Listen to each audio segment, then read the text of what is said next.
Crianças e adolescentes devem ser protegidos pela família, pela sociedade e pelo Estado. Mas o que acontece quando é a família que falta com os deveres e obrigações? Veja em que casos podem ocorrer a perda do poder familiar. O Brasil tem mais de 47 mil menores de idade crescendo em abrigos, segundo o Cadastro Nacional de Crianças e Adolescentes Acolhidos. Muitos deles foram retirados dos pais por não receberem cuidados básicos da família. Neste caso, os pais podem ter o poder familiar suspenso ou extinto. Perdem o direito sobre os filhos porque não conseguiram manter um desenvolvimento sadio e harmonioso desses jovens. A suspensão é quando os genitores abusam da autoridade, faltam com os deveres e obrigações com as crianças ou recebem sentença criminal transitada em julgado. Essa é uma medida temporária e pode ser reavaliada pela Vara da Infância e da Juventude. Já a extinção é a mais gravosa.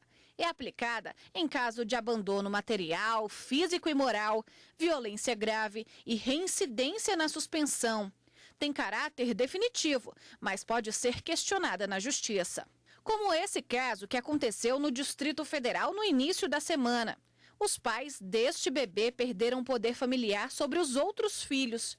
O circuito de segurança de um hospital filmou o momento em que a mãe tenta matar o recém-nascido aplicando insulina nele. O bebê não resistiu.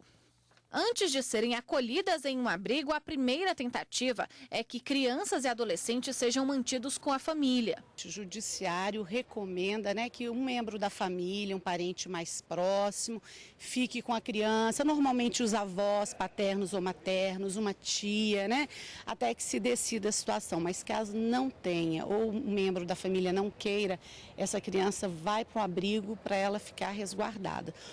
Quando a solução é mesmo o abrigamento, os menores de idade precisam passar por um acompanhamento psicológico. Eles precisam ter uma segurança e muito amor. Então, esse acolhimento é que é importante. Eles sentirem que eles vieram para um lugar onde eles vão ser amados, onde eles vão ser protegidos. Bom, e para falar mais sobre esse assunto, a repórter Evne Araújo está com uma advogada de direito de família. Boa tarde, Evne. Oi, Érica, boa tarde. Aqui comigo, doutora Marielle Santos Bastos, bem-vinda ao Jornal da Justiça. Para a gente começar, o que os pais podem fazer de tão gravoso para que eles tenham suspendido e também extinto o poder familiar? A gente consegue citar alguns exemplos?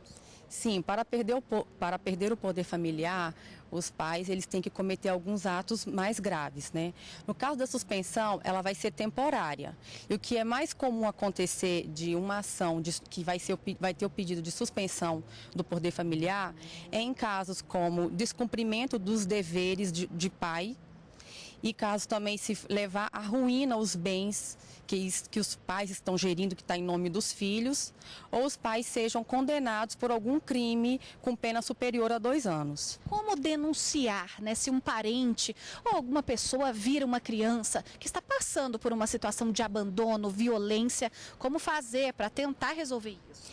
Esse caso, abandono e violência, já vai para a ação de destituição do poder familiar, que é diferente do suspensão que eu falei anteriormente. Seria um caso de extinção, que é definitivo, e nesses casos, abandono, castigo imoderado, não prover a subsistência básica, educação do filho, tanto o Ministério Público ou algum parente próximo ou qualquer pessoa interessada pode entrar com essa ação de destituição de poder familiar, junto à Vara da Infância e Adolescência, para tirar essa extinção, para extinguir esse poder familiar. Muito obrigada pela participação. Érica, voltamos ao estúdio. Obrigada, Evne.